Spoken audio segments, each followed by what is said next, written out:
જે ભૂમિની અંદર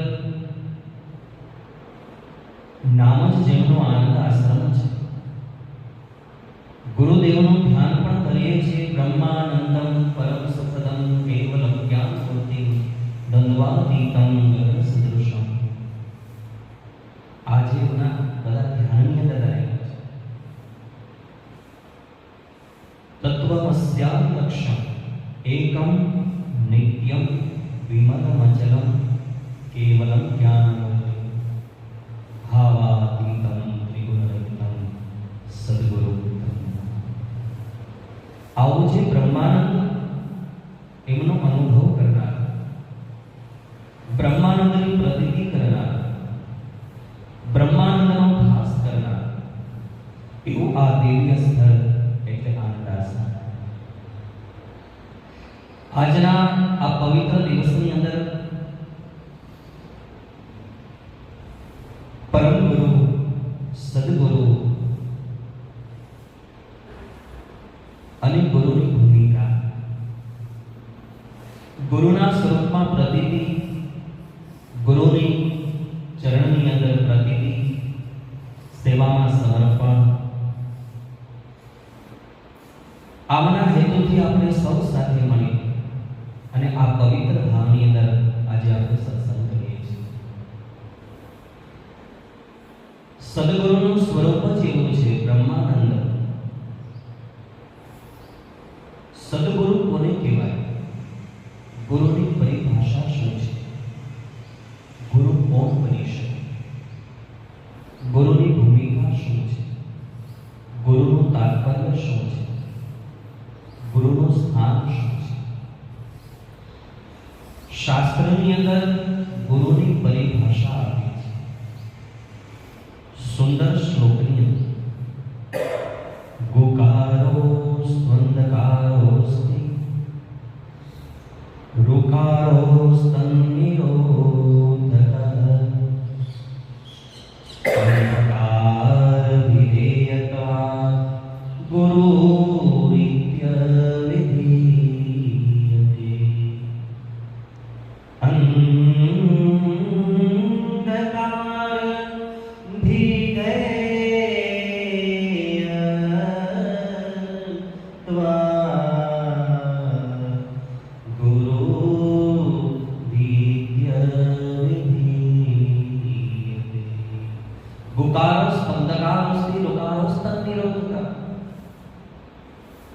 શરણે આવેલો જીવ, સેવામાં આવેલો જીવ, દર્શને આવેલો જીવ એકવાર સદગુરુના શરણે આવેલા જીવના જીવનની અંદર ક્ષર અક્ષર, નિત્ય અનિત્ય, શાશ્વત નાશવત, ક્ષર અને અક્ષરનું જે દર્શન કરાવે એમનું નામ સદગુરુ છે. આપણે સૌ જાણીએ છીએ કે આશ્રમનું દ્વાર એ આધ્યાત્મનું દ્વાર છે. આનંદ આશ્રમનું સ્વરૂપ એટલે નિજ ધામની પ્રાપ્તિનું સ્વરૂપ છે. સદગુરુનું દર્શન એટલે પરમ તત્વનું દર્શન છે. કારણ ગુરુ ગોવિંદ દોનો ખડે કાકો લાગુ પાય, બલિહારી ગુરુ દેવકી ગોવિંદ દિયો. એ ગુરુની ભૂમિકા છે, એ ગુરુનું સ્થાન છે, એ ગુરુની પહેચાન છે, એ ગુરુનું સ્વરૂપ છે કે શરણે આવેલા જીવને નાશવત અને શાશ્વતનું દર્શન કરાવે. મૂળભૂત પદાર્થની અંદરથી ઉપર લઈ અને શાશ્વત તરફ પ્રયાણ કરાવે. મનની ગતિ છે અને મતિ એ ઉદ્ધવગામી બનાવે. એમનું નામ સદગુરુ છે. સત એટલે અવિનાશી તત્વ, સત એટલે શાશ્વત, સત એટલે અજય, શશ એટલે પુરાણ. જે આત્માની અંદર કાયમને માટે રત રહે છે, આત્માનું દર્શન કરે છે, શરીરથી જે પર છે. નમે કામ ક્રોધ નમે લોભ મોહ મદો નેવ મેનેવ માત્સર્ય ભાવ ન ધર્મો ન ચાર્થો ન કામો ન મોક્ષ ચિદાનંદ રૂપમ શિવો શિવો. એ જેની ભૂમિકા છે એ એમનું નામ જ સદગુરુ છે. ગુકારો સ્પંદકાવસ્તિ રૂકારો સ્પંદ નિરોધકા. આશ્રમની અંદર આ જે પ્રણાલિકા છે, ગુરુદેવની જે નિષ્ઠા છે કે હરેક માનવનું ઉત્થાન કરી સાચી માનવતાનું પ્રાગટ્ય કરવું અને એ માનવ જીવનની યાત્રામાં પરમ તત્વની પ્રાપ્તિ કરવી, એ જ સદગુરુનો પરમ ઉપદેશ છે. એ સદગુરુનું પરમ લક્ષ્ય છે. તો એ ક્યારે થઈ શકે? જીવનની યાત્રામાં માનવ નરની અંદરથી નારાયણ ક્યારે બની શકે? પરમ તત્વની પ્રાપ્તિ ક્યારે કરી શકે? આત્માને પરમાત્માનું મિલન ક્યારે થઈ શકે? સદગુરુની અંદર તો નિષ્ઠા હોય જ છે, દર્શનની અંદર પણ નિષ્ઠા હોય છે, સેવાની અંદર પણ નિષ્ઠા હોય છે. પણ જ્યારે જીવનમાં સત્સંગ આવે અને સત એટલે સજ્જન માણસોનો સંગ, સદગુરુ દેવના વિચારોનું વાગોળું, ગુરુદેવે બતાવેલા પ્રણાલિકાને એમનું સ્મરણ કરવું, ગુરુદેવના વિચારોને જાગૃત કરવા, ગુરુદેવે જે કઈ આ ભવ્ય કાર્ય કર્યું છે, જેમના માટે એમનો અવતરણ થયો, જેમના માટે એનું નિર્માણ થયું, એ જ એમના વિચારો છે, એમનું કાર્ય છે, એમની કૃતિઓ છે, સમાજ સુધી લઈ જાવી, હર વ્યક્તિ સુધી લઈ જાવી. એ જીવાત્માના હૃદયમાં રહેલો પ્રેમ, હૃદયમાં રહેલી શ્રદ્ધા, હૃદયમાં રહેલો ભાવ જાગૃત કરી અને પરમ તત્વ તરફનું પ્રયાણ કરવું, એ જ સત્સંગ છે. કારણ જીવાત્મા એ આધ્યાત્મિકની યાત્રા કદાચ ઉન્નતિ તરફ કરી હોય, ઉન્નતિની પરાકાષ્ઠાએ પણ પહોંચી ગયેલો હોય, પણ જ્યાં સુધી સત્સંગ ન થાય ત્યાં સુધી એમને નિજ સ્વરૂપનો પરિચય, નિજ સ્વરૂપની પ્રતીતિ ન થાય. અને એ કોણ કરાવે? એ સદગુરુ કરાવે. એ સદગુરુનો સત્સંગ કરાવે છે. સદગુરુ એ એક ચાકપણ છે, માનવને તૈયાર કરે છે. એમના વિચારો, એમનું જીવન, એમની કૃતિઓ, એમના ઉપદેશો એક માનવ જીવનને સજાવે છે, માનવ જીવનની વાસ્તવિકતાનું દર્શન કરાવે છે. શરીરમ આદ્ય ખલુ ધર્મ સાધન. શરીર એ તો ધર્મનું સાધન સાધવા માટેનું સાધન છે. એમની પ્રતીતિ જો કોઈ કરાવનારો હોય તો એ સદગુરુ છે. આજના પરમ દિવસની અંદર અમને ખૂબ આનંદ થાય છે કે કેટલાય વર્ષો પછી આ ગુરુદેવના સાનિધ્યમાં બેસી અને વાણીને પવિત્ર કરવાનો આ અમૂલ્ય અવસર થયો. ખરેખર ધન્ય છે અમારા જીતુભાઈને કે આજે સત્સંગની યાત્રા ચાલુ કરી છે.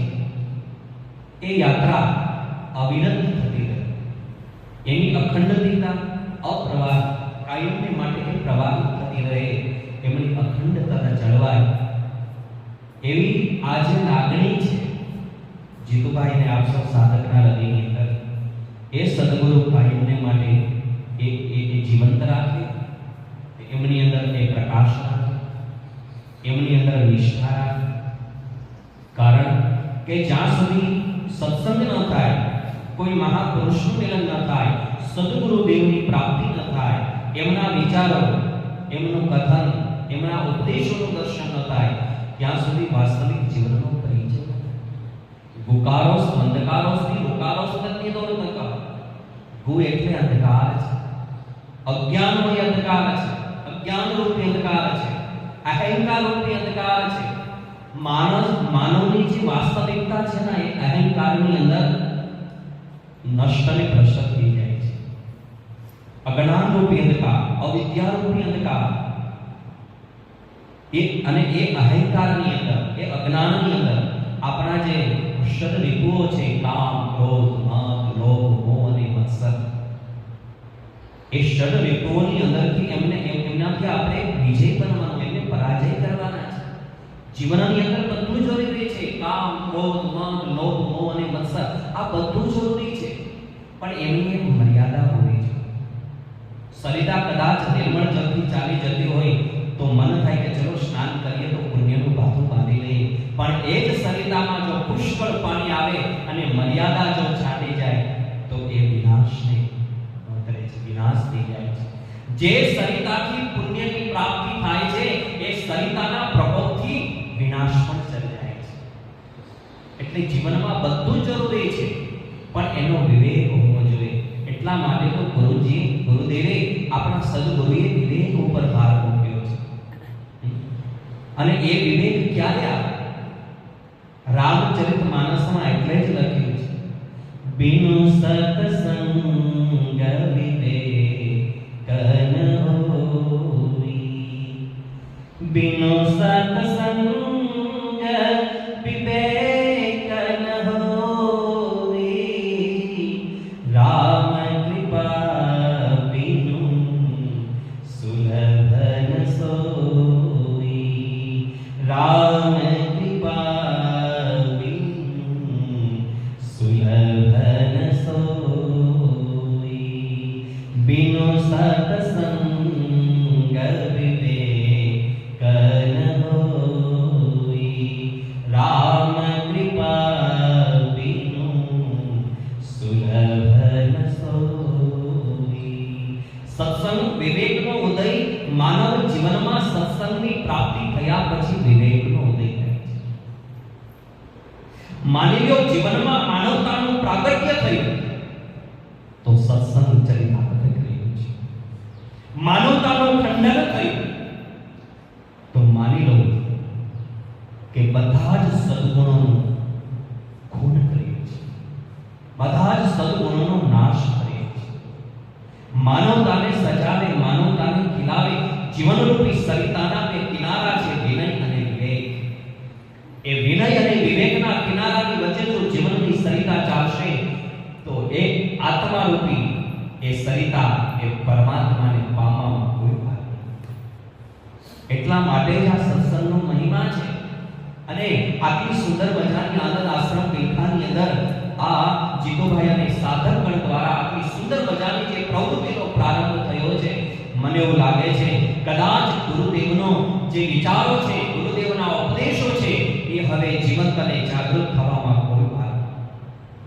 આપણે એનું પાલન કરીએ છીએ, એમને અનુભવ કરીએ છીએ, પણ અનુભૂતિ તો સત્સંગથી જ થાય છે. અનુભવ અને અનુભૂતિમાં બહુ ફેર છે. અનુભવ એ બહારથી મળે છે અને અનુભૂતિ છે એ અંદરથી મળે છે. એટલા માટે જીવનમાં બધું જ જરૂરી છે. બિનુ સત્સંગ વિવેક ન હોય. સત્સંગ વગર ક્યારેય વિવેકનો ઉદય નથી, વિનયનો ઉદય નથી. વિવેકનો જો ઉદય કરવો હોય, વિવેકની પ્રાપ્તિ કરવી હોય તો સત્સંગની પ્રાપ્તિ અનિવાર્ય. અને એ સત્સંગ શાસ્ત્રને સમજ, ધર્મને સમજ, ગુરુદેવ બતાવેલી આજ્ઞા પ્રમાણે, ગુરુદેવે બતાવેલા ઉપદેશ પ્રમાણે એમની મર્યાદા અને એમની આજ્ઞામાં ચાલીએ અને સદ વિચારોની પ્રાપ્તિ કરીએ, એ જ માનવ જીવનનો ઉદ્ધાર છે. એ જ સાચો સત્સંગ છે. સત્સંગ વગર વિવેક પણ ન મળે. અને માણસના જીવનના પોતાના સ્વરૂપની જો પ્રાપ્તિ કરવી હોય, પોતાના સ્વરૂપની ઓળખાણ કરવી હોય, અને એ પણ સત્સંગ વગર ન મળે, કથા વગર ન મળે, સદગુરુ વગર ન મળે. એવા જો જીવનમાં કોઈ ગુરુદેવ મળી જાય તો આપણા વાસ્તવિક સ્વરૂપનું દર્શન થઈ જાય છે. જરા સોચો, આ વિભીષણજી મહારાજ લંકામાં રહે છે, ભગવાનનું સ્મરણ કરે છે, હર શ્વાસે રામ રામનું સ્મરણ કરે છે, પણ પોતાની પાસે રહેલું સામર્થ્ય, પોતામાં રહેલી પાત્રતા, પોતામાં રહેલી ભક્તિ, પોતાનામાં રહેલો અગાધ પ્રભુ પ્રત્યેનો પ્રેમ, પ્રભુ પ્રત્યેની નિષ્ઠા, પ્રભુ પ્રત્યેનું સમર્પણ એ ક્યારે નહીં ખ્યાલ આવે છે કે જ્યારે ભગવાનના ભક્ત હનુમાનજી મહારાજનું દર્શન થાય છે. કોઈ સદગુરુ અને મહાપુરુષના મિલન વગર વાસ્તવિક આપણા સ્વરૂપનું દર્શન અને ખ્યાલ ના આવી શકે. વિભીષણજી મહારાજમાં પાત્રતા છે, નિષ્ઠા છે, ત્યાગ છે, સમર્પણ છે, સત્સંગ છે, પ્રભુ પ્રત્યેનો પ્રેમ છે, નિષ્ઠામય જીવન છે. પણ એ ક્યારે ખ્યાલ આવ્યો કે હનુમાનજી મહારાજનું મિલન થયું અને એટલે જ એમના મુખેથી કહ્યું, અબ મોહી ભરોસ હનુમંતા, बिनु हरि कृपा मिलही नहीं संता।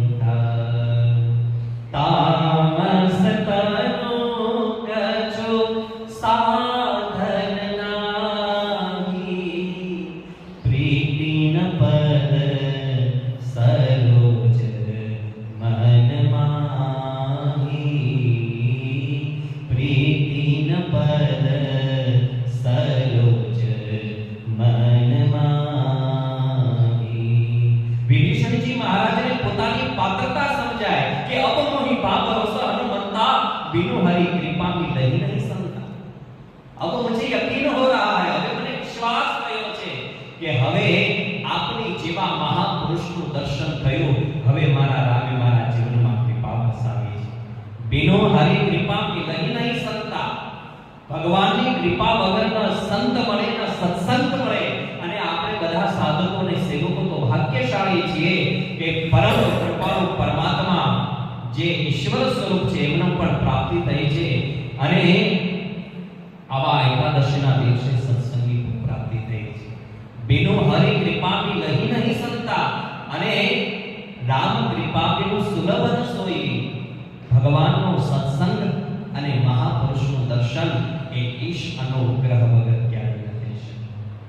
આપણે જો આજે એકાદશીના દિવસે આપણે આનંદ આશ્રમની આ પવિત્ર અને દિવ્ય સાધના ભૂમિમાં શ્રવણ મંદિર અને ગુરુદેવના સાનિધ્યની અંદર જો ઉપસ્થિત થયા હોય તો ખરેખર સમજી લેવું જોઈએ કે આપણા બધા ઉપર સદગુરુની કૃપા નાથે આજે કૃપા વરસાવી છે. અને તો જ અહીંયા આપણે ઉપસ્થિત થયા હોય. કૃપાનાથની કૃપા વગર કશું જ ન થઈ શકે. અંતઃકરણની પ્રેરણા એ પ્રેરણા છે ક્રિયાન્વિત બને. એ ક્રિયા છે પરાકાષ્ઠાએ પહોંચે ત્યારે આપણો પુરુષાર્થ અને ગુરુદેવની જે કાંઈ ઉપદેશો છે એ ચરિતાર્થ થઈ શકે. તો સદગુરુ વગર ક્યારેય કોઈ પોતાના નિજ સ્વરૂપનું દર્શન ન થઈ શકે. એટલા માટે રુકારો સ્પંદકારો શ્રી રુકારો સ્પંદિતો ઉત્તકા. રુકાર છે એ જ્ઞાનરૂપી ઉજાસ છે. શ્રી શરણે આવેલા શિષ્યને સાચા વાસ્તવિક જ્ઞાનની પ્રાપ્તિ કરાવે કે નાશવંત શું છે, શાશ્વત શું છે. જીવનની અંદર નાશવંત એ જગતના દોનોય પદાર્થ છે અને શાશ્વત એ એકમાત્ર સત્સંગ છે, એકમાત્ર હરિસ્મરણ છે. એ શાશ્વત છે. શાશ્વત એ પ્રભુના ચરણમાં પ્રાપ્ત થયેલો આનંદ અને એ જ શાશ્વત છે. એટલા માટે આ આશ્રમની ભૂમિની અંદર નામ પણ આનંદ છે અને આશ્રમમાં સાત્વિક પ્રવૃત્તિ, શ્રદ્ધામય પ્રવૃત્તિ, સેવાકીય પ્રવૃત્તિ, સાધનામય પ્રવૃત્તિ થવી જોઈએ. એમનું સાચું નામ ત્યારે જ આનંદ આશ્રમ સિદ્ધ થાય છે. આનંદ એ તો આત્માનો અવિરત સ્વયં સ્ફુરિત સ્ત્રોત છે અને આત્મા એ અવિનાશી છે. જગતના પદાર્થો નાશવંત એટલા માટે છે કારણ કે દોનોય પદાર્થ છે અને નાશવંતની અંદરથી શાશ્વતની પ્રાપ્તિ ક્યારેય ન થઈ શકે. જો સદગુરુ જીવનમાં મળે તો જ વાસ્તવિક જીવનનું દર્શન કરાવે છે. અને એવા સદગુરુ આપણને મળ્યા છે. બ્રહ્માનંદમ પરમ સુખદમ કેવલમ જ્ઞાન મૂર્તિ દંડવા ગીતમ ગગન સદૃશમ. જરા સોચ્યા કેટલા આપણે ભાગ્યશાળી. ગગન સદૃશમ એમની સામર્થ્યતા તો જો ગગન સદૃશમ છે. સર્વવ્યાપક, હરિવ્યાપક, સર્વત્ર સમાના પ્રેમ પ્રગટ હોય છે. સદગુરુનું સ્વરૂપ એવું જ છે, સર્વવ્યાપક છે, બધાના હૃદયમાં છે, બધાના ચિત્તમાં છે, સર્વત્ર વ્યાપક, પણ પ્રેમ તે પ્રગટ હોય ને જાના. સદગુરુના ચરણમાં જો અનન્ય પ્રીતિ જાગે, અનન્ય ભાવ જાગે તો એ વાસ્તવિક સ્વરૂપનું દર્શન કરાવે છે. પ્રેમથી પરમ તત્વ પ્રગટ થાય છે અને હૃદયની અંદર સદગુરુ પ્રત્યે પ્રકટ થયેલો અનન્ય ભાવ, અનન્ય પ્રીતિ એનું નામ જ ભક્તિ છે. એનું નામ જ ભક્તિ છે. એટલા માટે તો ભક્તિની ઉપાસના કરવામાં આવે. એટલા માટે તો ગુરુદેવે નામ આપ્યું છે સેવકને સાધક. કારણ કે જેના માટે આપણે સાધવું છે, એમનામય જે રહે છે, એમના માર્ગો પર ચાલે છે, એનું નામ છે સાધક. જે સાધવાને માટે જઈ રહ્યો છે, જે સાધવાને માટે પ્રયાણ કર્યું છે, જેને સાધવાને માટે મનમાં નિષ્ઠા છે, મન દ્રઢ છે, હૃદયમાં સંકલ્પ છે, મનમાં નિષ્ઠા છે, આંખની અંદર પ્રતીક્ષા છે કે નહીં આવું હું કરીશ, આમ થઈને જ રહેશે, આવી જે આવા માર્ગો પર ચાલે છે તેનું નામ સાધક છે. નાશવંત અને શાશ્વતનું દર્શન કરવું એટલે જીવનમાં બધું જરૂરી છે. કામ, ક્રોધ, મદ, લોભ, મોહ, મત્સર આ બધું જ જરૂરી છે, પણ એમને વિવેક હોવો જોઈએ. એમની કામ પણ જરૂરી છે, ક્રોધ પણ જરૂરી છે, પણ અતિરેક થઈ જાય તો અતિ સર્વત્ર વર જાય. કામ, ક્રોધ અને લોભ એ તો નાક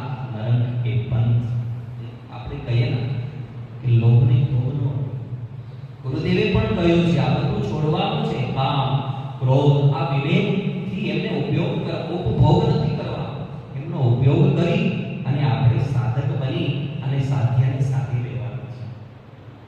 જેમના માટે જે આપણું સાધ્ય છે, આપણે પરમ તત્વમાં સમાઈ જવું છે, લીન થવું છે.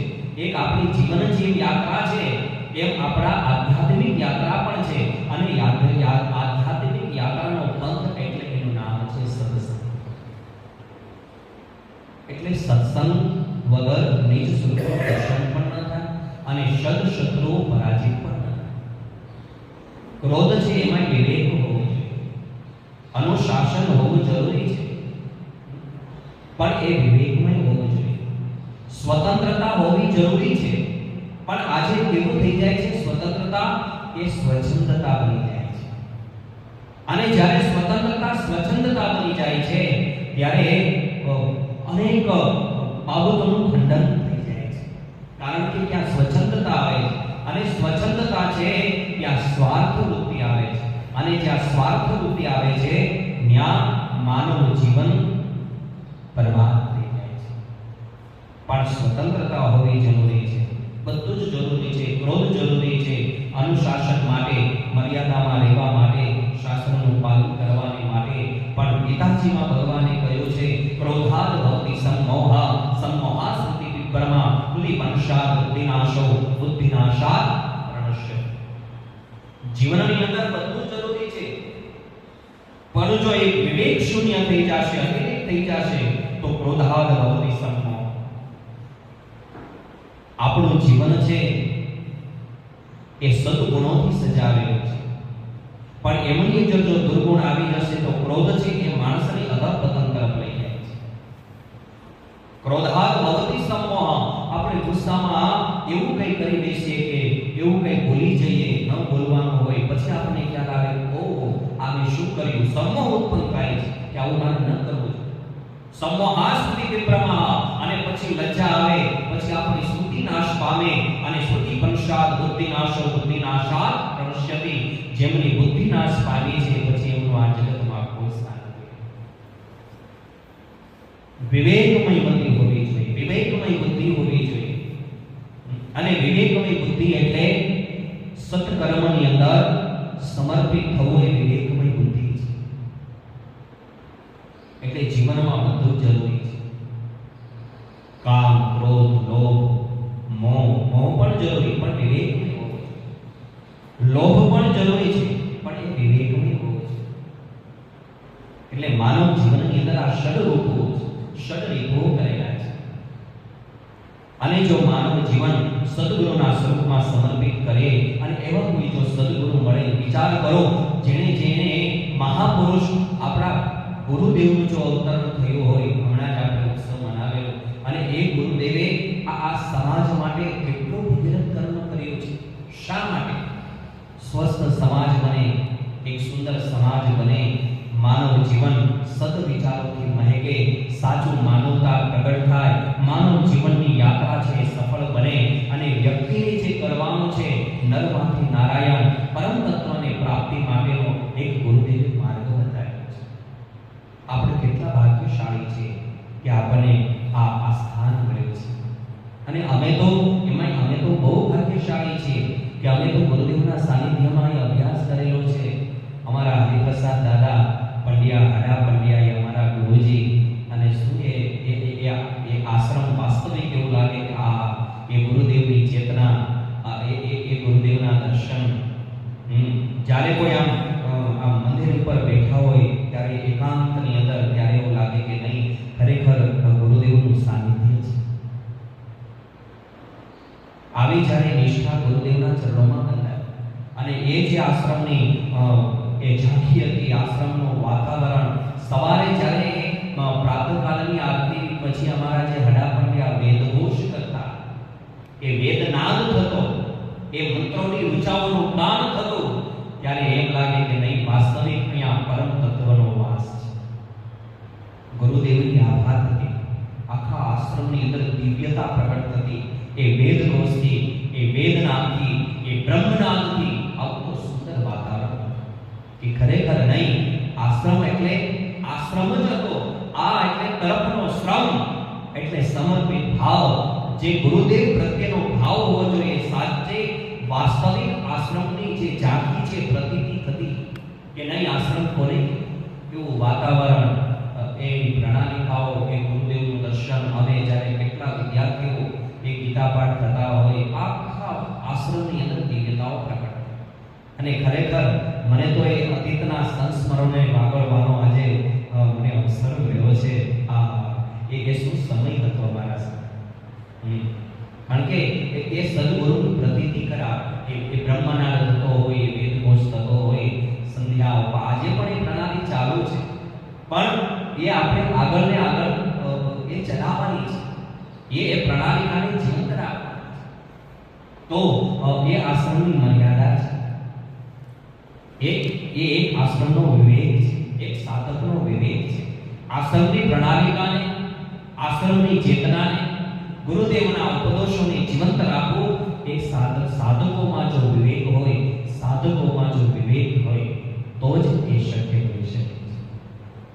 દરેક આવા ઉમદા વિચારો, આવી પ્રણાલી, આવા સત્સંગ, ગુરુદેવના સાનિધ્યની એક જ હેતુ છે કે સત્સંગની યાત્રામાં જે જીવ જોડાય છે, એ જીવ જ પરમ તત્વ સુધી પહોંચી શકે છે. એટલે સદગુરુના વિચારો, સદગુરુનું દર્શન, સદગુરુના ઉપદેશો એ જ માનવ જીવનને વાસ્તવિકતાનું દર્શન કરાવે છે.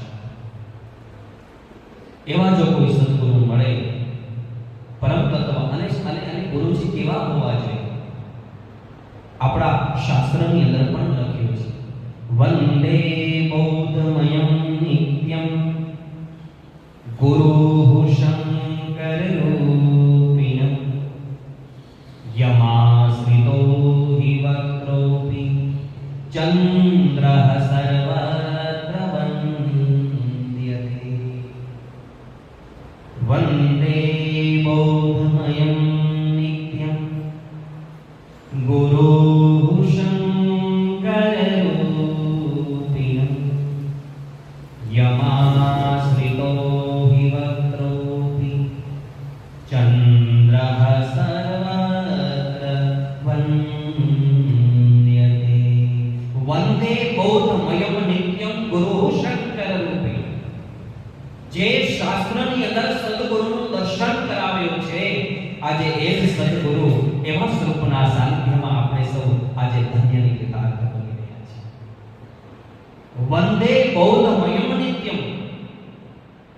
જે સદૈવ સાધકોને, શિષ્યોને, સેવકોને સાચા બોધનું દર્શન કરાવે, બોધ આપીને વાસ્તવિકનું દર્શન કરાવે, પરમ તત્વ તરફ લઈ જાય, એમના નામ સદગુરુ છે.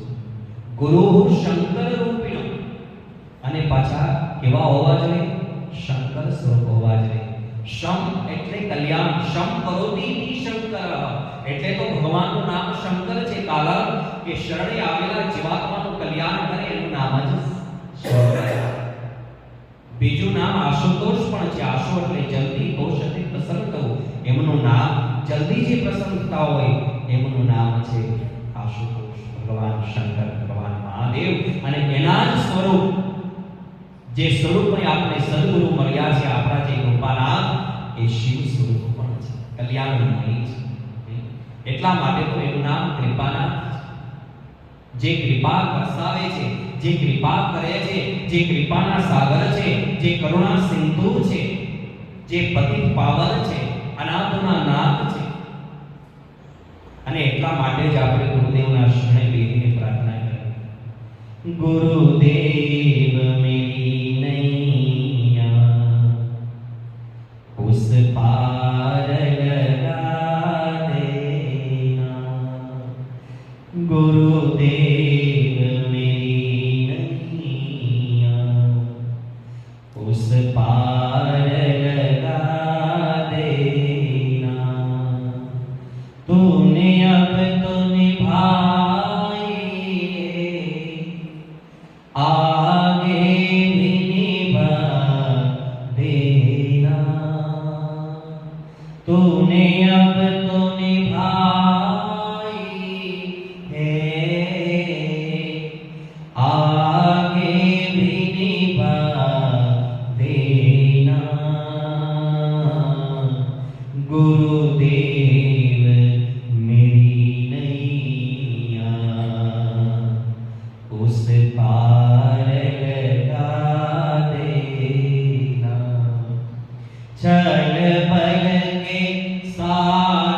माया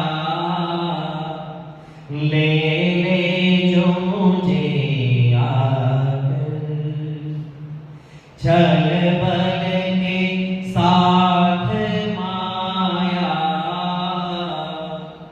ले ले जो मुझे आकर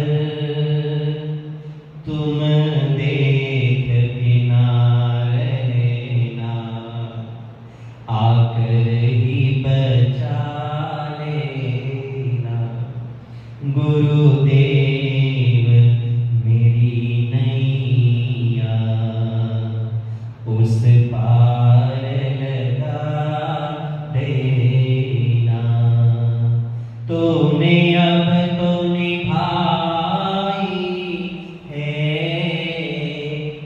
आगे भी निभा देना तूने अब तो निभाई है आगे भी निभा देना गुरुदेव मेरी नैया उस पार लगा देना गुरुदेव मेरी नैया उस पार लगा देना गुरुदेवना सानिध्यમાં બેસીને ગુરુદેવના શરણે જો હૃદયથી એક ભાવ નીકળે કે હે ગુરુજી મારા જીવનની નૈયાને આપના ચરણોમાં સમર્પિત કરી છે હવે આપ પુષ્પા લગાવો હવે આપના સ્વરૂપમાં પ્રીતિ કરાવો આપના સ્વરૂપનું દર્શન કરાવો નિજ સ્વરૂપની ઝાંખી કરાવો હવે માનવ જીવનની યાત્રા છે તે સફળ બનાવો અને એકવાર જો સમર્પણ થઈ જશે ત્યાર પછી જ ગુરુજીની કૃપા મળશે કારણ કે ગુરુજીની ભક્તિમાં ફોર્માલિટી ન હોવી જોઈએ માત્ર ને માત્ર એક ક્રિયા ન બનવી જોઈએ ક્રિયામાં ભાવ હોવો જોઈએ તો એ ભક્તિ થશે અને ભક્તિનું સ્વરૂપ પ્રાપ્ત થયા પછી ગુરુદેવની કૃપા મળશે કારણ કે ક્રિયામાં જો ભાવ નહીં હોય તો પાત્રતા નહીં મળે અને ક્રિયામાં જો ભાવ સંમિલિત થઈ જશે સમર્પણનો ભાવ સેવાનો ભાવ ત્યાગનો ભાવ બસ દર્શનનો ભાવ નિજ સ્વરૂપની જાતિનો ભાવ આ જો ભાવ સંમિલિત થઈ જશે ના ત્યારે ભક્તિ સિદ્ધ થશે અને એ ભક્તિ જ્યારે પરાકાષ્ઠાએ પહોંચશે ત્યારે ગુરુદેવની કૃપા વરસી જશે ગુરુદેવની કૃપા તો અવિરત વરસતી જ હોય છે એ તો કૃપા સિંધુ છે એ તો કૃપાળુ છે પણ નિજ સ્વરૂપને પ્રાપ્ત કરવામાં આપણી પાત્રતા પણ હોવી છે એકવાર સમર્પણ હોવું જોઈએ અને એટલા માટે જ કુરુક્ષેત્રના મેદાનમાં યુદ્ધ ચાલે છે અને ભગવાન જ્યારે ગીતાજીનો ઉપદેશ આપે છે ત્યારે ભગવાન અર્જુનને કહે છે અર્જુન સર્વ ધર્માન પરિત્યજ્ય મામેકં શરણં વ્રજ અહં ત્વાં સર્વ પાપેભ્યો મોક્ષયિષ્યામિ મા શુચઃ સર્વ ધર્માન પરિત્યજ્ય બધું જ છોડી અને મારા શરણે તું અર્પણ કરી દે મારા શરણે આવી જા સર્વસ્વ મને સમર્પિત કરી દે ત્યારે કહે છે મા શુચઃ ચિંતા ન કરીશ મોક્ષયિષ્યામિ હું તને મુક્તિની પ્રાપ્તિ કરાવીશ મોક્ષયિષ્યામિ મા શુચઃ તો ચિંતા ન કરીશ દરેક પ્રકારનું હું તને મુક્તિનું દર્શન કરાવીશ એવું સમર્પણ જ્યારે જાગૃત થઈ જાય એવો સમર્પણનો ભાવ જ્યારે આવે સર્વ ધર્માન પરિત્યજ્ય મામેકં શરણં વ્રજ અને ત્યારે જ્યારે સદ્ગુરુના શરણે આપણે સમર્પિત થઈએ છીએ ત્યારે સદ્ગુરુની કૃપા આપણા જીવનમાં વરસે છે અને ત્યારે સદ્ગુરુ શરણે લે છે અને ત્યારે તમામ પ્રકારની જવાબદારી ભગવાને કહ્યું ગીતાજીમાં યોગક્ષેમં ભામ્યામિ નમે ભક્ત પ્રણશ્યતે મારા ભક્તનો ક્યારેય નાશ ન થવા દો એમની હું કાયમને માટે વહન કરીશ એમની રક્ષા કરીશ ત્યારે સિદ્ધ બને છે કે એકવાર હૃદયમાં જ્યારે સમર્પિત ભાવ જાગે કેવલ ક્રિયા ભાવ નહીં ભક્તિ ભાવ જ્યારે જાગે છે કારણ કે સદ્ગુરુનું સાનિધ્ય સેવું મહાપુરુષોનું દર્શન કરવું સત્સંગ કરવો એ પણ નવધા ભક્તિમાંનો એક પ્રકાર છે શ્રવણમ કીર્તનમ વિષ્ણુ સ્મરણમ પાદ સેવનમ અર્ચનમ વંદનમ દાસ્ય સખ્ય આત્મનિવેદન શ્રવણ આપણે જે કરી રહ્યા છીએ આ શ્રવણ મંદિર આપનું નામ જ શ્રવણ મંદિર છે અહીંયા બેસીને તો સત્સંગની ધારા અને સત્સંગના પ્રવાહમાં આપણે નિમજ્જન જ કરવું જોઈએ. આમનું નામ જ શ્રવણ મંદિર છે. એટલે આમ જોઈએ તો આપણા ગુરુદેવના સાનિધ્યમાં આશ્રમની અંદર આ સ્થાનની અંદર આવતા આ શ્રવણ મંદિરમાં તો પેલી ભક્તિનો પ્રારંભ કરીએ છીએ. શ્રવણમ કીર્તનમ વિષ્ણુ. પ્રથમ ભક્તિની યાત્રા તો શ્રવણ મંદિરથી થઈ જાય છે. ભક્તિને કરવાની જરૂર નથી. તો શ્રવણમ કીર્તનમ વિષ્ણુ સ્મરણમ પાદ સેવનમ અર્ચનમ વંદનમ દાસ્ય સખ્યો આત્મનિવેદન. અને રામચરિતમાનસમાં પણ લખ્યું છે પ્રથમ ભક્તિ સંતન હર સંગા. પ્રથમ ભક્તિ સંતન કર સંગા. દૂસરી રતિમાં કથા પ્રસંગા. દૂસરી રતિમાં કથા પ્રસંગા. પ્રથમ ભક્તિ સંતન કર સંગા. દૂસરી રતિમાં કથા પ્રસંગા. દૂસરી રતિમાં કથા પ્રસંગા. આ દિવ્ય ભૂમિની અંદર આપણું આગમન થતાની સાથે જ નવદા પ્રકારની ભક્તિની જાગૃતિ થાય છે.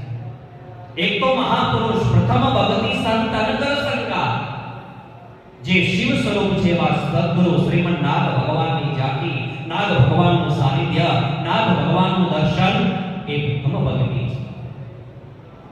અને શ્રવણ મંદિરની અંદર થતો સત્સંગ, એ સત્સંગની ધારા, એ સત્સંગની યાત્રા, એ સત્સંગનો પ્રવાહ એ પણ નવદા ભક્તિમાંનો એક સોપાન છે. શ્રવણમ કીર્તનમ વિષ્ણુ. ગુરુદેવના ઉત્સવની અંદર આપણે પધારીને કૃતાર્થ થઈએ, ગુરુદેવના પાદુકાઓનું પૂજન અર્ચન કરીએ, ગુરુદેવના જે કાંઈ દિવ્ય ચરિત્ર લીલાઓનું ગાન કરીએ, એમના જે પાદો છે એમનું પણ ગાન કરીએ, ગુરુદેવ સમક્ષ આપણે ગીત ગાઈએ, ભજન ગાઈએ. આ નવદા ભક્તિમાંના સોપાન છે. સ્મરણમ પાદ સેવનમ, પાદુકાનું પૂજન કરીએ. અર્ચનમ વંદનમ દાસ્ય સખ્યો આત્મનિવેદન. અર્ચન કરીએ, અર્પણ કરીએ, દાસત્વ ભક્તિ પ્રાપ્ત થાય. પણ ભગવાન કહે છે સખ્યોને આત્મનિવેદન ભક્તિ તો ભગવાન ગોપીઓને જ આપી છે. કારણ નિષ્કપટ છે, નિશ્ચલ છે, નિસ્વાર્થ છે.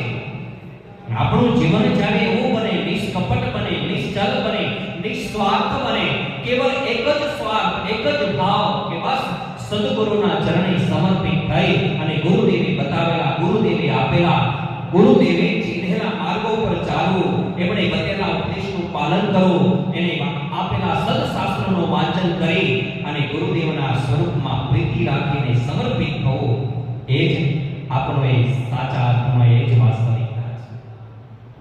એ જ નવદા ભક્તિની પરાકાષ્ઠા છે. એ જ એમનું દર્શન છે. એટલા માટે શ્રીમદ ભગવદ ગીતાજીનું દર્શન કરાવીને અર્જુને જ્યારે કહ્યું પ્રભુ નષ્ટમોહ સ્મૃતિ વિદ્વા પુત્રકાસા મયાચ્યુત. હવે પ્રભુ, હવે હું આપના શરણે આવ્યો છું, મારું સર્વ સમર્પણ હું આપને અર્પણ કરું છું. ત્યારે ભગવાને અને અર્જુને કહ્યું કરીશ્યે વચનમ તવ.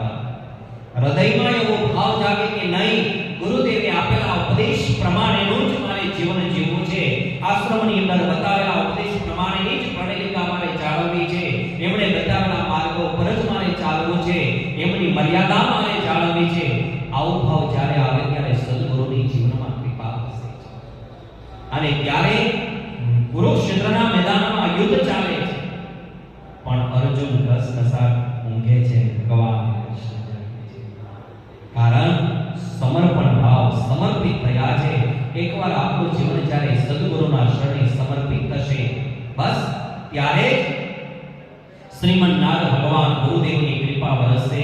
અને એકવાર જો કૃપા વરસી જશે તો માનવ જીવન આપણું ધન્ય બની જશે. એકવાર બસ કૃપા વરસવી જોઈએ, બધું જ જરૂરી જીવન જીવનની અંદર સત્સંગ, નવદા, ભક્તિ, કામ, ક્રોધ, મદ, લોભ, મોહ અને અહંકાર બધું પણ મર્યાદામાં હોવું જોઈએ. અને જો મોહ છે એ મર્યાદા બારો થઈ જાય, કોઈ પણ સત્તાનો મોહ, આસક્તિનો, સંપત્તિનો મોહ, જ્ઞાનનો મોહ, અને એટલા માટે એનું નામ ધૃતરાષ્ટ્ર આપણે રાખીએ છીએ. શ્રીમદ ભગવદ ગીતાજીના પ્રથમ અધ્યાયનું નામ અર્જુન વિષાદનું એટલા માટે છે કે એને વિશેષ મોહ થયો છે. આસક્તિ મોહ છે, પણ મોહમાં આસક્તિ લાગી. જ્યારે કોઈ પણ પ્રત્યે વસ્તુ યા પદાર્થ જીવનમાં કોઈ પણ પ્રત્યે જ્યારે આસક્તિ લાગે છે ત્યારે એ પોતાની મર્યાદાને ભૂલાઈ જાય છે, મર્યાદાનું ખંડન થઈ જાય છે. ધૃતરાષ્ટ્રજીને આસક્તિ છે. ધ્રુતમ યેનસ રાષ્ટ્ર સહ ધૃતરાષ્ટ્ર, જેણે મોહને પાસથી પોતાની સત્તાને જાળવી છે, એનું નામ ધૃતરાષ્ટ્ર. અને ધૃતરાષ્ટ્રજીને આંખો નથી, એટલા માટે જ્યાં મોહમય આસક્તિ છે અને આસક્તિને ક્યારેય વિવેક નથી હોતો, વિવેક રૂપી આંખો નથી હોતી, એટલા માટે ધૃતરાષ્ટ્રજીને આંખો નથી. અને એટલા માટે પૂછે છે, સ્વાર્થ ભાવ જ્યારે જાગ્યો ત્યારે સ્વાર્થ છે એ મોહ આપે છે, મોહ એ વિષાદ આપે છે, વિષાદ એ વિઘટન આપે છે, અને વિઘટન એ વિનાશ તરફ લઈ જાય છે. અને એટલા માટે જ્યારે કુરુક્ષેત્રના મેદાનમાં યુદ્ધનો પ્રારંભ થયો, શ્રીમદ ભગવદ ગીતાજીના પ્રથમ અધ્યાયનો પ્રથમ શ્લોક ધૃતરાષ્ટ્ર સંજયને પૂછે છે, સંજય, ધર્મ ક્ષેત્રે કુરુક્ષેત્રે સમવેતા યુયુત્સવઃ મામકા પાંડવાશ્ચૈવ કિમ કુર્વત સંજય. એટલા માટે જ પ્રશ્ન કર્યો છે. એમની અંદર જ આખું તારણ મળી જાય છે કે વિનાશ શા માટે થયો, યુદ્ધ શા માટે થયું, એમનું કારણ શું હતું. તો ધૃતરાષ્ટ્રજીના હૃદયમાં જાગેલી આસક્તિ અને મોહ એ વિનાશનું કારણ બની ગયું. શું પૂછે છે? મામકા પાંડવાશ્ચૈવ, મારા અને પાંડવોના પુત્ર શું કહે છે? જો ધૃતરાષ્ટ્રજીએ ધાર્યો હોત તો પૂછી શક્યા હોત કે અમારા બધા દીકરાઓ સાથે મળીને શું કરી રહ્યા છે, પણ એવું ન પૂછી શક્યા. અને સંજયને પૂછ્યું, મામકા પાંડવાશ્ચૈવ, મારા અને પાંડવોના પુત્ર શું કરી રહ્યા છે? એક પરિવારમાં એક છતની નીચે રહેવા વાળા, આમ જો હૃદયની અંદર મમત્વ ભાવ લાગે, અયમ નિજઃ પરો વેતિ ગણના લઘુ ચેતસા, પણ ઉદાર ચરિતાનામ તો વસુધૈવ કુટુંબકમ. આ મારું છે, આ મારી સત્તામાં છે, આ મારા હાથમાં છે, હું કઈશ એમ થાશે, બધામાં જ મારી નીચે રહેવા જોઈએ, બધી મારી આજ્ઞાનું પાલન કરવા જોઈએ. આવું ધૃતરાષ્ટ્રજીના મનમાં રહેલું. એટલા માટે જેને વિવેક રૂપી આંખો નથી, અને જ્યાં આસક્તિ લાગે છે ત્યાં વિવેકનું નિકંદન, વિવેકનો ખૂણ થઈ જાય છે. અને એટલા માટે મમ મામકા, મારા અને પાંડવોના પુત્ર શું કરી રહ્યા છે? જ્યાં મમત્વ ભાવ આવ્યો, આ મારા પર આવ્યો એટલે વિષાદ થયો. એટલા માટે જ અર્જુનને વિષાદ થયો કે આ મારા બધા મારી સામે ઊભા છે, એની સામે લડીશ. પણ વિષાદનું કારણ છે ધૃતરાષ્ટ્રજીના હૃદયમાં જાગેલો મોહ અને જાગેલી આસક્તિ, એ જ એમના મોહનું કારણ છે. તો એ રીતે મમત્વ ભાવ જ્યારે આવે છે ત્યારે મોહ જાગે છે. મોહ એ વિષાદને જન્મ, મોહની જનની વિષાદ છે. વિષાદ એ વિઘટન તરફ લઈ જાય છે, અને વિઘટન એ વિનાશ તરફ લઈ જાય છે. એટલા માટે બધું પર વિવેકમય હોવું જોઈએ. ગુરુદેવે બધું જ બતાવ્યું છે. અહંકાર, ભય, કામ, ક્રોધ, મદ, લોભ, મોહ. માણસના હૃદયમાં ભય પણ હોવો જોઈએ, કારણ કે ભય વિનો હોય નથી. ભય વગર માણસ છે એ ક્યારેય પ્રભુ ચરણમાં, ગુરુ ચરણમાં પ્રીતિની જાગૃતિ ન કરી શકે. ભય હોવો જોઈએ, કારણ કે ભય લાગશે તો જ ગુરુના ચરણમાં પ્રીતિની જાગૃતિ થશે. ભય વિનું હોય નથી.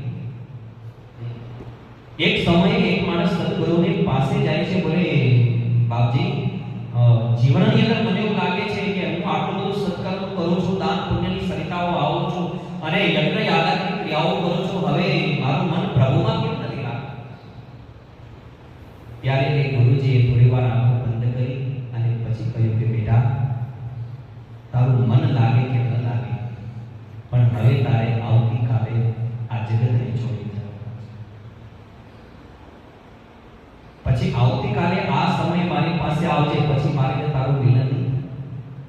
પછી એ ઘરે જાય છે. ઘરે જઈ મનમાં એક જ વિચાર કે બસ હવે તો મારે આ શરીરને છોડવાનું, જગતને છોડવાનું, પુત્રને છોડવાના, પરિવારને છોડવાનો. ઈસી મન એનું મન પ્રભુમય બની ગયું.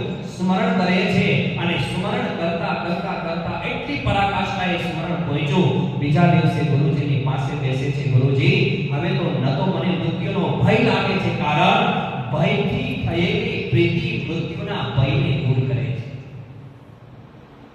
મૃત્યુનો ભય લાગી ગયો, પણ આપેલા સમયની પસાર થઈ ગયો. ગુરુજીના સાનિધ્યમાં બેઠો છે. આપેલો સમય ગુરુદેવના ચરણે પ્રાર્થના કરી કે ગુરુજી, આપે મને કીધેલું કે આવતીકાલ હજુ તો મારામાં પ્રાણ છે. બોલે કેમ મારું મૃત્યુ ન થયું? બેટા, હવે મને એક પ્રશ્નનો જવાબ આપ, પછી તારા પ્રશ્નનો જવાબ આપું કે હવે તારું મન ભગવાનમાં લાગે છે કે નહીં? બોલે ગુરુજી, જ્યારથી તમારી પાસે ગયો ત્યારથી મનમાં પ્રભુનું એટલું સ્મરણ, મન ન તો મારું વિચલિત થાય છે, ન સ્મરણ ખંડિત થાય છે. બસ પ્રભુનું સ્મરણ, પ્રભુનું ચિંતન, પ્રભુનું મનન એ જ મારા જીવનનું લક્ષ્ય બની ગયો. હવે તો પ્રભુ ચરણોમાં મારો પ્રેમ જાગૃત થઈ ગયો છે. ત્યારે ગુરુજીએ કીધું કે બેટા, એટલા માટે જ મેં તને મૃત્યુનો ભય બતાવેલો, કારણ કે ભયહીન હોય ન પ્રીતિ. તારું મન પ્રભુમાં લાગે એટલા માટે જ મેં તને કીધેલું. જન્મ અને મૃત્યુ તો કોણ આપી શકે? એ તો પ્રભુના હાથમાં છે.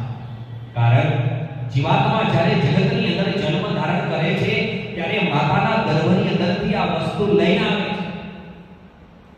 5 વસ્તુઓને લઈને આવે છે.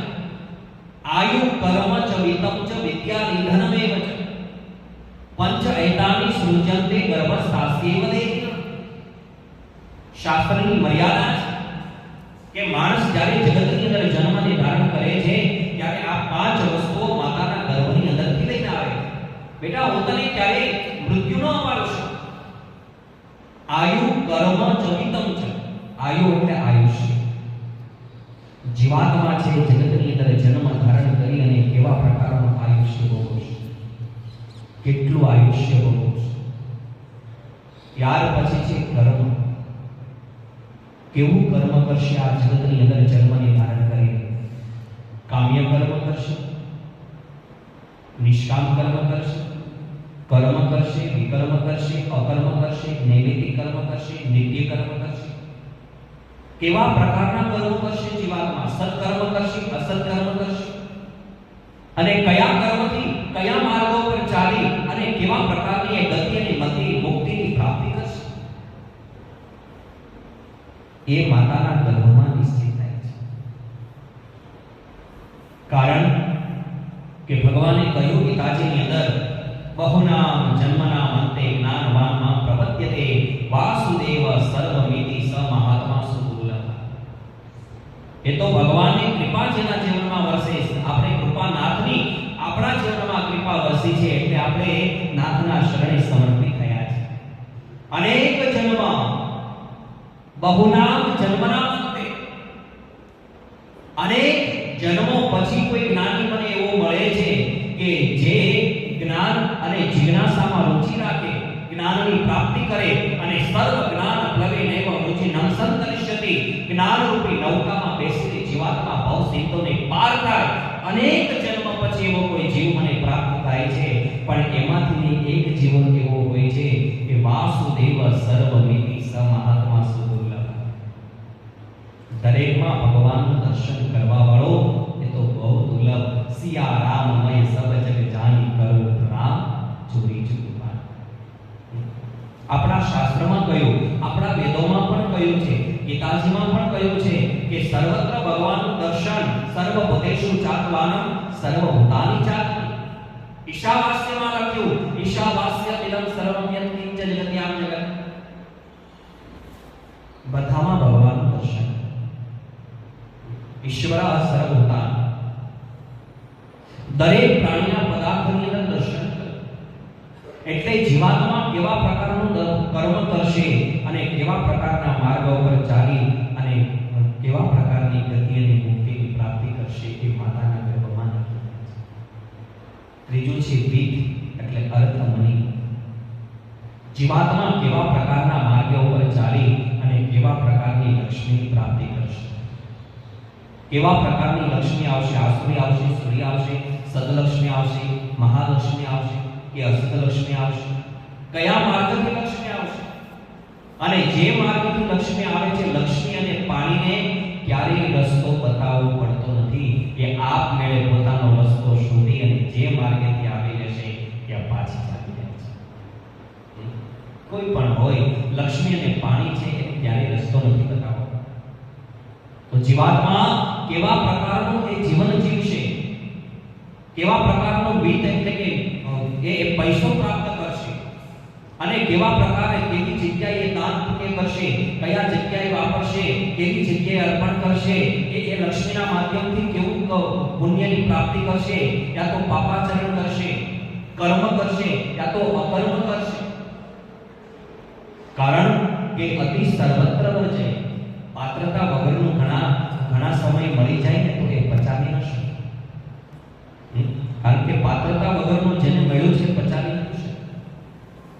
અને પછી પાત્રતા વગરનું મળી જાય એ વિનાશને ઉતરે છે. એ ન તો પોતાનું કલ્યાણ કરી શકે ન બીજાનું. એટલે પાત્રતા વગરનું મળવું પણ મુશ્કેલ છે. ચોથું છે વિદ્યા એટલે જ્ઞાન. જીવાત્મા જગતની અંદર કેવા પ્રકારનું જ્ઞાન પ્રાપ્ત કરશે, કઈ જગ્યાએ જશે, કયો રસ્તો અપનાવશે, કોના શરણે જશે.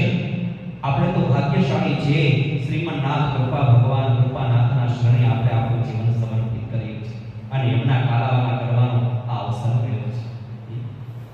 કેવી જગ્યાએ જશે, કેવું જ્ઞાન પ્રાપ્ત કરશે. આપણે તો વાસ્તવિક જ્ઞાનનું દર્શન કરવાવાળા સાધકો છીએ. તો એ જ્ઞાન છે, જ્ઞાન રૂપી નૌકામાં બેસીને જીવાત્મા ભવ સિદ્ધિનો તો પાર થાય છે, પણ કેવા પ્રકારનું જ્ઞાન કરશે પ્રાપ્ત? અજ્ઞાની બનશે, જ્ઞાની બનશે. તો વિદ્યા છે, વિદ્યા દદાતિ વિનયમ વિનયાપ્યાતિ પાત્રતા પાત્રવાદ તન્વાત્મોતિ ધનાંતરમઃ તદર્શ. કેવા પ્રકારની એ વિદ્યાની પ્રાપ્તિ કરશે, કેવા પ્રકારનું જ્ઞાન પ્રાપ્ત કરશે. જ્ઞાનથી વિવેક મળે છે. વિદ્યા દદાતિ વિનયમ, વિનયાપ્યાતિ પાત્રતા, અને વિનયની વિવેક જ્યારે આવે છે ત્યારે માણસ નિર્મળ બને છે, એમનામાં પાત્રતા આવે છે. પાત્રતા આવ્યા પછી પૂજ્ય બને છે, અને પૂજ્ય બન્યા પછી જીવનમાં બધા જ પ્રકારનું સુખની પ્રાપ્તિ થાય છે. કેવા પ્રકારનું જ્ઞાન પ્રાપ્ત કરશે? આયુ કર્મ ચ વિદ્મ ચ વિદ્યા, અને છેલ્લું છે વિધન. વિધન એટલે મૃત્યુ. જીવાત્મા પોતાના જીવનની સફરની અંદર જન્મથી લઈ અને મૃત્યુ સુધીની સફરની અંદર આ કેવા પ્રકારનો કર્મ કરશે, કેવા પ્રકારનો એ લક્ષ્મીની પ્રાપ્તિ કરશે, અને કેવા પ્રકારના જ્ઞાનની પ્રાપ્તિ કરશે. આ બધું જ જીવનની અંદર આવ્યા પછી એમનું મૃત્યુ કઈ જગ્યાએ થશે, કેવા પ્રકારે થશે, કોના માધ્યમથી થશે, કઈ જગ્યાએ થશે, કયા સમયે થશે, એ માતાના ગર્ભની અંદર નક્કી થઈ જાય છે. બેટા, હું મૃત્યુ તને આપી ન શકું, કારણ કે જીવાત્મા જ્યારે જન્મે છે ત્યારે આ પાંચ વસ્તુને બહાર લઈ આવે છે. જો સત્કર્મ ઉપર ચાલશે, સત્કર્મના માર્ગે તો મૃત્યુને મંગલમય બનાવશે, અને અસત્કર્મ ઉપર ચાલશે તો ભવાડવીમાં અટક કરવા માટેનો એક માર્ગ પ્રાપ્ત કરી લેશે. અને જો સત્સંગના માર્ગે ચાલશે, સત્કર્મના માર્ગે ચાલશે, ગુરુદેવના ચરણે પોતાનું જીવન જો સમર્પિત થશે તો એ મુક્તિના માર્ગને પ્રાપ્ત થશે. ભગવાનના દિવ્ય ધામની ઝાંખી કરશે, એ ધામને પ્રાપ્ત કરશે. ભગવાને શ્રીમદ ભગવદ ગીતાજીની અંદર પણ કહ્યું છે, ન તદ્ભાસયતે સૂર્યો ન શશાંકો ન પાવક યદ ગતવાન નિવર્તન્તે તદ્ધામ પરમ. ભગવાને પોતાના પરમ ધામનો એડ્રેસ આપ્યો છે. એટલે માનવ જીવનને દિવ્ય બનાવવા માટેનો સુંદર રસ્તો હોય એ સત્સંગની પ્રાપ્તિ કરી અને માનવ જીવનની યાત્રા સદગુરુના શરણે સમર્પિત કરીએ અને એ દિવ્ય ધામનું દર્શન થાય. માનવ જીવનની પવિત્રતા એ માનવ જીવન, માનવ કુળ, માનવ સમાજ, માનવ રાષ્ટ્રને એ પવિત્ર કરે છે. એટલા માટે જ કહાવત છે, the purity of one man can save the whole world. એક માણસની પવિત્રતા આખા વિશ્વને પવિત્ર કરે છે. જેમ આપણા ગુરુદેવ, એમનું જીવન, એમનું અવતરણ આખા સમાજ અને રાષ્ટ્રને દિવ્ય અને પવિત્ર, આ દિવ્યને, આ ધરાને પણ ધન્ય અને પવિત્ર કરી છે એવા આપણા સદગુરુજીનું જીવન છે. તો માણસે એમના દ્વારા સમર્પિત થવું છે. 5 વસ્તુઓ છે પોતાની સાથે લેવા. તો સદગુરુ પ્રત્યેનો પ્રેમ, સદગુરુ પ્રત્યેનો ભાવ, સદગુરુ પ્રત્યેનું સમર્પણ હોવું જોઈએ. પણ જો સદગુરુના સાનિધ્યમાં રહેવા છતાં જો સદગુરુ પ્રત્યેનો સમર્પણ ભાવ ન હોય, સદગુરુ દેવ પ્રત્યેની નિષ્ઠા ન હોય, સદગુરુના ઉપદેશ, વચન અને બતાવેલા માર્ગ ઉપર એમને નિષ્ઠા ન હોય, એમની કેવી દશા થાય છે. રામચરિત માનસની અંદર સ્વયં પાર્વતીજી કહે છે, એમના મુખેથી બોલેલા છે કે જેમને ગુરુજી આપેલા ઉપદેશ, ગુરુજી આપેલી આજ્ઞા, ગુરુજી બતાવેલી મર્યાદા, ગુરુજી બતાવેલો માર્ગ, ગુરુજી બતાવેલી ભક્તિમાં નિષ્ઠા ન હોય, એ જીવાત્માના જીવનની અંદર કેવી દશા થાય. ગુરુ કે વચન પ્રતિતિ નહીં જે, ગુરુ કે વચન પ્રતિતિ નહીં જે,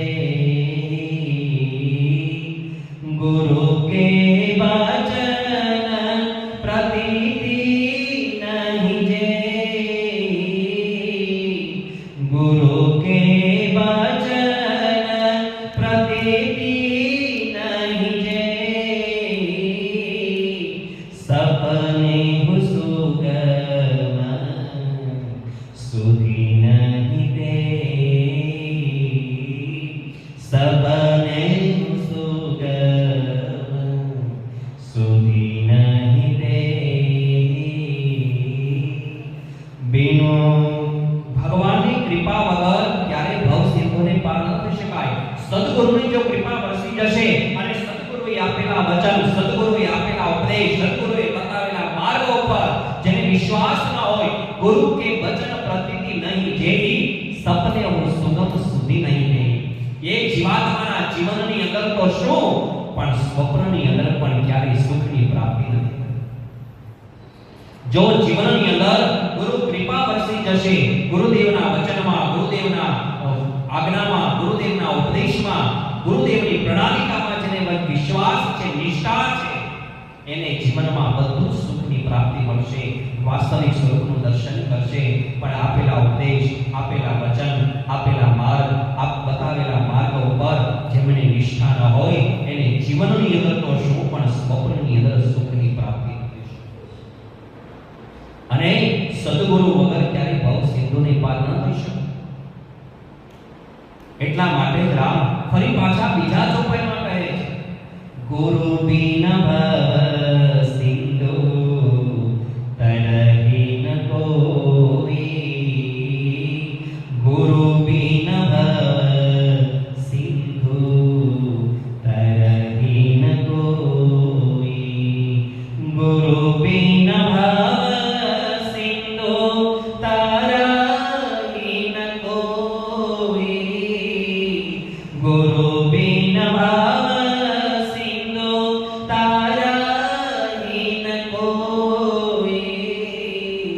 જો વિરંજી શંકર સમ હોય, જો વિરંજી શંકર સમ હોય, ગુરુ ભવ સિંધુ તરહી ન કોઈ. જીવાત્માને જો ભવ સિંધુને પાર થવું હોય, અવાગમનના ચક્રની અંદરથી મુક્ત થવું હોય, ભવાગ્નિની અંદરથી જો મુક્ત થઈ જવું હોય, અને સદગુરુનું બીજ સ્વરૂપની જો ઝાંખી કરવી હોય, તો સદગુરુએ આપેલા ઉપદેશ, સદગુરુએ આપેલું વચન, સદગુરુએ આપેલા મંત્રની અંદર એક નિષ્ઠા, એક પ્રેમ, દ્રઢ નિષ્ઠા જ્યારે જાગે અને જ્યારે હૃદયમાં પ્રેમની જાગૃતિ થાય, ત્યારે જીવાત્મા સર્વસ્વ સદગુરુ દેવના ચરણે સમર્પિત કરી અને ત્યારે તે ભવ સિંધુને પાર. સદગુરુ વગર જીવાત્મા ક્યારેય વિશુદ્ધ નથી. આપણે ભાગ્યશાળી છીએ કે જો વિરંચી શંકર સમ હોય એવા કોઈ ગુરુજી, જો મહાદેવ જેવા, પહેલા જ આપણે વાત થઈ કે વંદે બૌદ્ધમયમ નિત્યમ ગુરુ શંકર, આ ચોપાઈની અંદર એમણે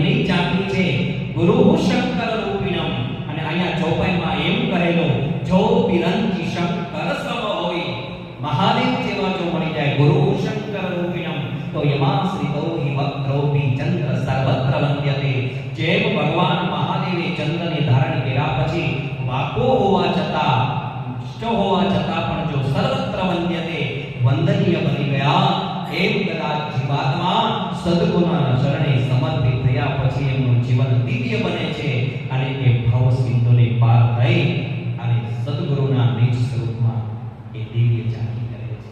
એ આત્મા એ પરમાત્મામાં લીન બને છે. એ સાચા જીવનની વાસ્તવિકતા છે. એ સાચા સત્સંગની વાસ્તવિકતા છે. એ સાચા જીવન યાત્રાની વાસ્તવિકતા છે. એ સાચા નવધા ભક્તિની પરાકાષ્ઠા છે. શ્રવણમ કીર્તનમ વિષ્ણુ સ્મરણમ પાદ સેવનમ અર્ચનમ વંદનમ દાસ્ય સખ્યો આત્મ નિવેદનમ અને સદગુરુના સાનિધ્યમાં રહી અને દાસ્ય ભાવ થવો જોઈએ. મારે એમની આજ્ઞાનું પાલન કરવું છે. આપેલા વચનમાં રહેવું છે. બતાવેલા ઉપદેશમાં ચાલવું છે. એમની મર્યાદામાં ચાલવું છે. એમની આજ્ઞામાં ચાલવું. વિનય અને વિવેકની બે ધાર વચ્ચેમાં ચાલવું છે. આવો જ્યારે દાસત્વ ભાવ પ્રાપ્ત થાય કે નહીં હું એમની આજ્ઞામાં રહીશ ત્યારે નવધા ભક્તિ સિદ્ધ થાય છે. આપણે આ એકાદશીના પવિત્ર દિવસની અંદર આ ધરોહર જે છે આ સત્સંગની યાત્રાઓ જે પ્રારંભ થઈ છે યાત્રાની જે ધારાઓ વહે છે ખરેખર ધન્ય છે. આજે એકાદશી પણ છે અને એકાદશીનો અર્થ જ એ છે. એકાદશી એટલે શું છે? પંચ જ્ઞાનેન્દ્રિય પંચ કર્મેન્દ્રિય એકાદશમન.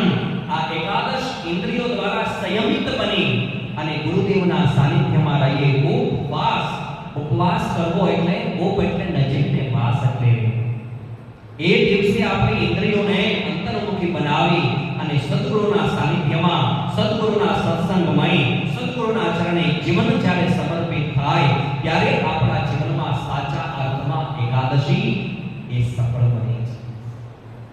સાચા અર્થમાં એકાદશી એ છે કે આપણે જે ઇન્દ્રિયો છે તે ભગવાનના શરણે સમર્પિત કરીએ, ભગવાનનું સાનિધ્ય સેવીએ, ભગવાનના ગુણગાન ગાઈએ, ભગવાનના સત્સંગની પ્રાપ્તિ કરીએ. એ જ સાચા અર્થમાં એકાદશીની વાસ્તવિકતા છે, એકાદશીની સફળતા છે અને એકાદશીનું મહત્વ છે. આજના આ પવિત્ર એકાદશીના પર્વની અંદર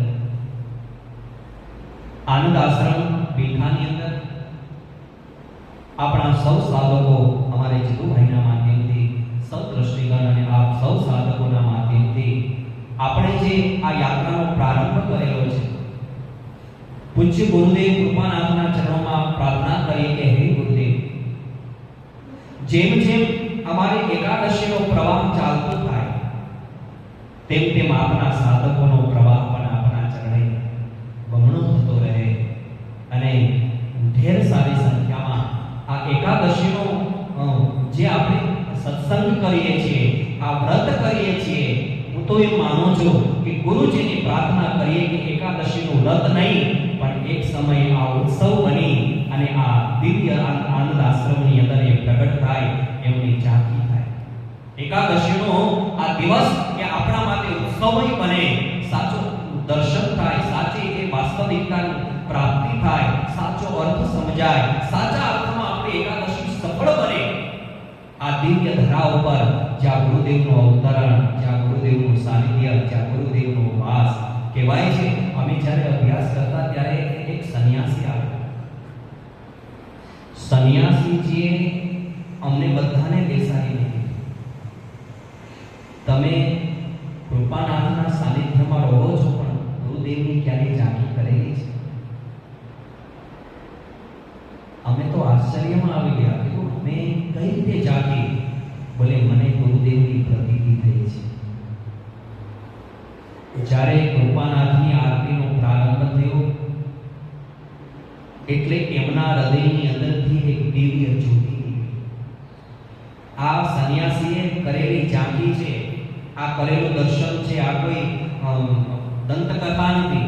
સંન્યાસીજીએ પોતે મોઢે કરેલી વાત, એની અનુભૂતિ છે કે શ્રીમન્નાથ ભગવાનના હૃદયની અંદરથી પ્રગટ થયેલી એક જ્યોતિ એકદમ દિવ્ય તેજમય એ જ્યોતિ છે એ ગુરુદેવની આરપાર ભ્રમણાઓ કરી, પ્રદક્ષિણા કરી યજ્ઞશાળામાં જાય છે અને યજ્ઞશાળામાં પ્રદક્ષિણા કરી અને ફરી પાછા ગુરુજીના નિજ સ્વરૂપમાં એ જ્યોતિ સમાય છે.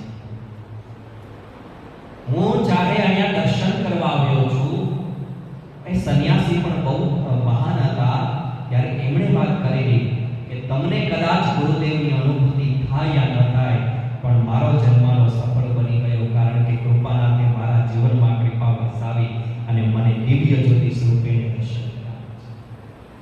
દિવ્ય જ્યોતિ સ્વરૂપે એને મને જાગૃત કરાવી છે. સાક્ષાત નાથ ભગવાન મહાદેવ સ્વરૂપ છે. આ ભૂમિ ઉપર છે, આ દિવ્ય ધરા ઉપર, એ પવિત્ર ભૂમિ ઉપર, એ સાધના ઉપર, એ સાધના ભૂમિ ઉપર, આ ગિરિકુટ એમની આ પવિત્ર ધરા ઉપર શ્રીમન્નાથ ભગવાન એમની ચેતના સ્વરૂપે કાયમને માટે બિરાજે છે. આ એકાદશીનું આ મહાપર્વ કૃપાનાથના ચરણોમાં પ્રાર્થના કરી કે અમારા સૌ ઉપર એવી કૃપા વરસાવજો, અમારી આ યાત્રા અવિરત ચાલુ રહે, આપનો પ્રવાહ અખંડિત રહે અને આ સત્સંગની યાત્રામાં અમે સૌ સાધકો, સૌ પરિવાર, નાથ પરિવાર જોડાઈ આપના ચરણે સમર્પિત થઈ નિજ સ્વરૂપની જાતિ કરી વાસ્તવિક માનવ જીવનનું દર્શન કરી અમારું જીવન ધન્ય બને, અમારું જીવન કૃપાર્થ બને, અમારું જીવન દિવ્ય બને. આપની કૃપા અમારા જીવનમાં સદૈવ માટે વરસતી રહે અને આપની અનુકંપા, આપની કૃપાથી એવા જીવનની અંદર અમારા હૃદયમાં નિષ્ઠા, મનની અંદર રહેલી શ્રદ્ધા, આંખોમાં રહેલો પ્રેમ સદૈવને માટે જાગૃત બનાવી રાખે અને સદગુરુદેવની કૃપા આપણા સૌ ઉપર કાયમને માટે વરસે અને જીવન ધન્ય, દિવ્ય અને પવિત્ર બને એવી અભ્યર્થના સાથે આપણે સૌ સદગુરુદેવના ચરણે આજનો સત્સંગ સમર્પિત કરી અને આપણે ધન્ય બની. બોલો શ્રી સદગુરુ